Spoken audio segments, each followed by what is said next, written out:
സ്നേഹപൂർവ്വം ക്ഷാമ സീരിയലിൻ്റെ ലേറ്റസ്റ്റ് എപ്പിസോഡിൻ്റെ റിവ്യൂയിലേക്ക് എല്ലാവർക്കും സ്വാഗതം. ദേവൻ അങ്ങനെ രാധികയെ കാണാൻ വേണ്ടി റൂമിലേക്ക് പോകാൻ തുടങ്ങുമായിരിക്കും.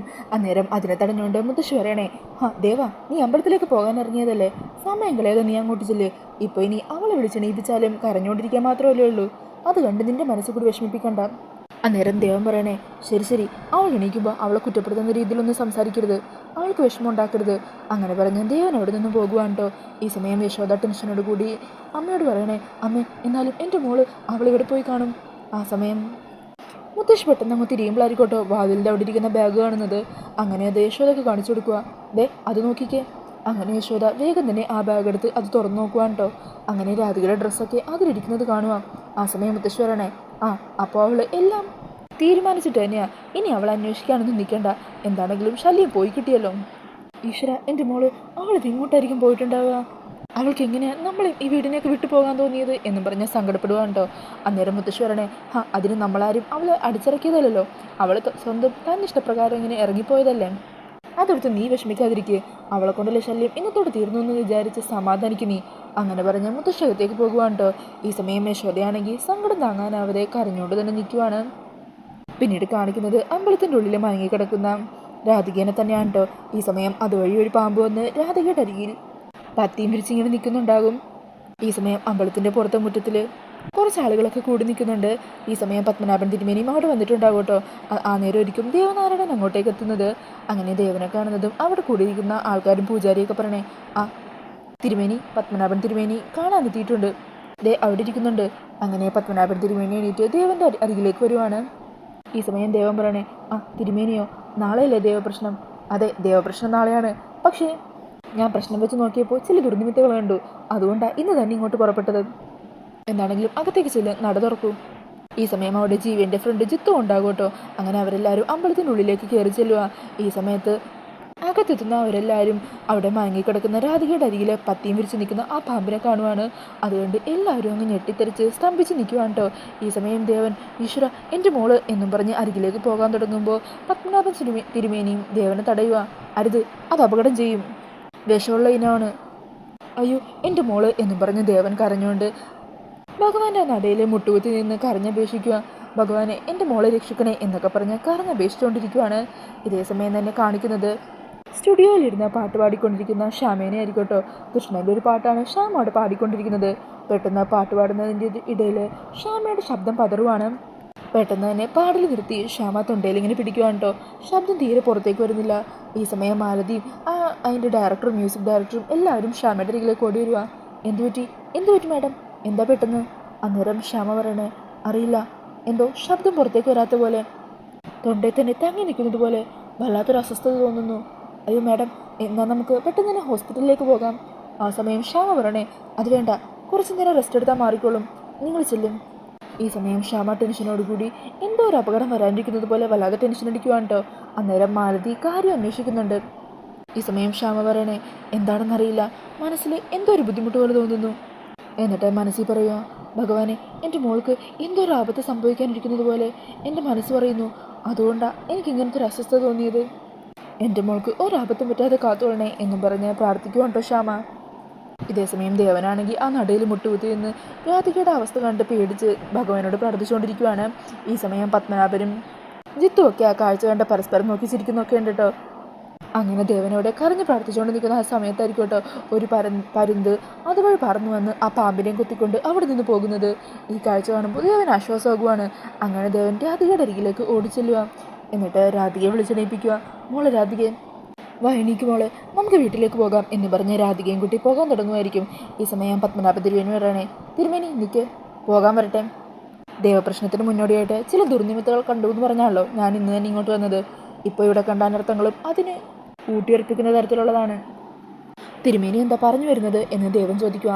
അന്നേരം പത്മനാഭൻ പറയുവാണ്, നട അടച്ചു കഴിഞ്ഞാൽ പിന്നെയുള്ള സമയം ദേവീദേവന്മാരുടെ വിഹാരത്തിനുള്ള സമയമാണ്. ആ സമയത്ത് മനുഷ്യർക്കാർക്കും അമ്പലത്തിലേക്ക് പ്രവേശമില്ല. അതറിയില്ലെന്നുണ്ടോ തിരുമേനിക്ക്? അന്നേരം ദേവൻ പറഞ്ഞേ, അതറിയാം, പക്ഷേ അങ്ങനെ പറഞ്ഞ അവർ സംസാരിച്ച് നിൽക്കുന്ന സമയത്തായിരിക്കും കേട്ടോ യശോദ അങ്ങോട്ടേക്ക് ഓടി വരുന്നത്. അങ്ങനെ രാധികയെ കാണുന്നതും യശോദ ഓടി രാധികയുടെ അരികിലേക്ക് ചെല്ലുക. മോളെ, ഈ സമയം തിരുമേനി പറയണേ, കന്യകയായിട്ടുള്ളൊരു പെൺകുട്ടി ബോധപൂർവ്വം അമ്പലനടയിൽ വന്ന് കിടക്കുക എന്ന് പറഞ്ഞാൽ അത് വലിയൊരു തെറ്റ് തന്നെയാണ്. അതിൻ്റെ ദോഷം ഈ അമ്പലത്തെ ആശ്രയിച്ചിരിക്കുന്ന എല്ലാ ഭക്തജനങ്ങൾക്കും കൂടി അനുഭവിക്കേണ്ടി വരുന്നത്.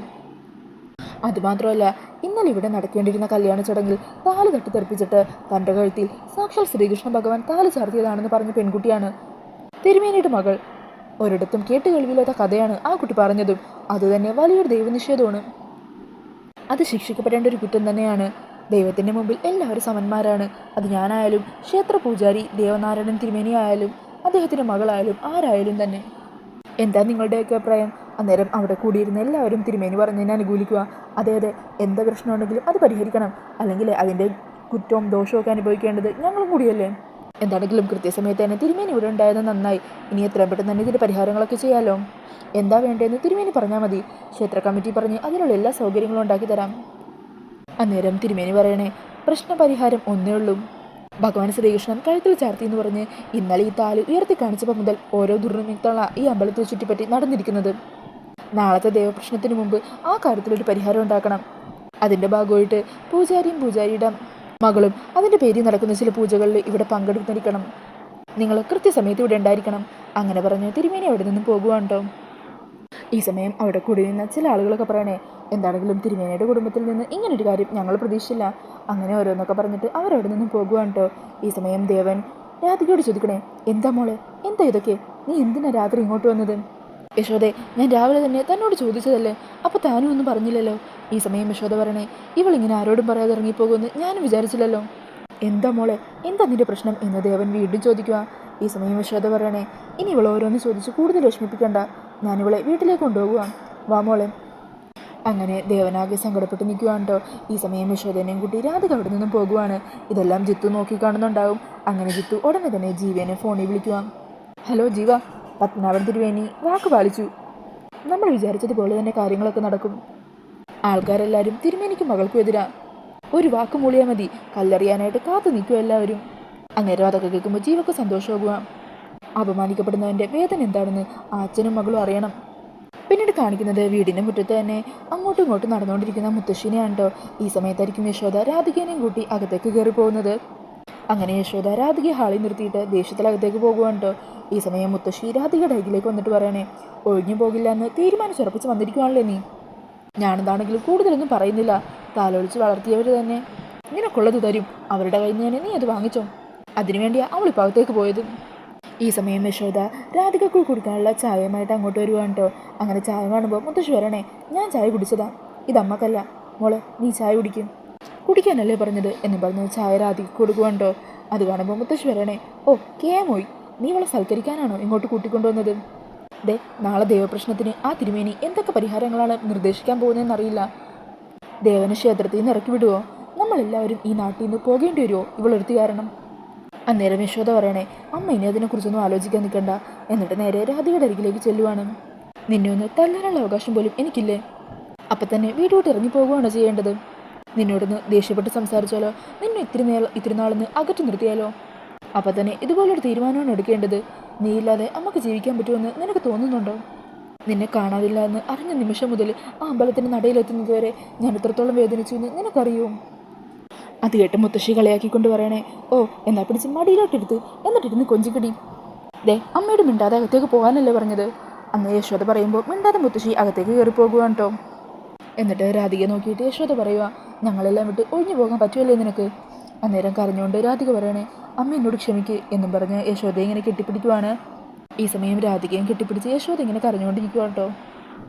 എന്നിട്ട് രാധിക പറയണേ, നിങ്ങളുടെ അരികിൽ നിന്നും കുറേ ദൂരത്തേക്ക് പോകാൻ തന്നെയായിരുന്നു തീരുമാനം. ഭഗവാന്റെ നടയിൽ നിന്ന് പ്രാർത്ഥിച്ചിട്ട് പോകാനായിരുന്നു ഞാൻ വിചാരിച്ചത്. എനിക്ക് അച്ഛനും അമ്മയും ഒത്തിരി ഇഷ്ടമാണ്. ഞാൻ കാരണം നിങ്ങൾക്കാർക്കും ഒരു സങ്കടവും വിഷമവും വരാൻ പാടില്ല. അതുകൊണ്ടാണ് നിങ്ങളെല്ലാം വിട്ടു പോകാൻ തീരുമാനിച്ചത്, അല്ലാതെ നിങ്ങളോട് സ്നേഹമില്ലാത്തത് കൊണ്ടല്ല. അങ്ങനെ പറഞ്ഞ് വീണ്ടും ആ അമ്മയെ കെട്ടിപ്പിടിച്ച് കരയുവാണ്ട് രാധിക. ഇതെല്ലാം കണ്ട് ദേഷ്യത്തിൽ നിൽക്കുവാണ് മുത്തശ്ശി. പിന്നീട് കാണിക്കുന്നത് കണിമംഗലമാണ്. അവിടെ പരമേശ്വരനും മുത്തശ്ശിയും കൽപ്പനയും ഉർവശിയും പത്മിനിയും പ്രിയങ്കയും എല്ലാവരും ഇങ്ങനെ ഹോളിൽ തന്നെ നിന്ന് സംസാരിക്കുവാണ്. അന്നേരം ഉർവശി പറയണേ, വരണ്ട അന്വേഷിക്കാനുണ്ട്, ഇനി ഒരു സ്ഥലം പോലും ബാക്കിയില്ല, എങ്ങോട്ടായിരിക്കും അവൻ പോയിട്ടുണ്ടാവുക?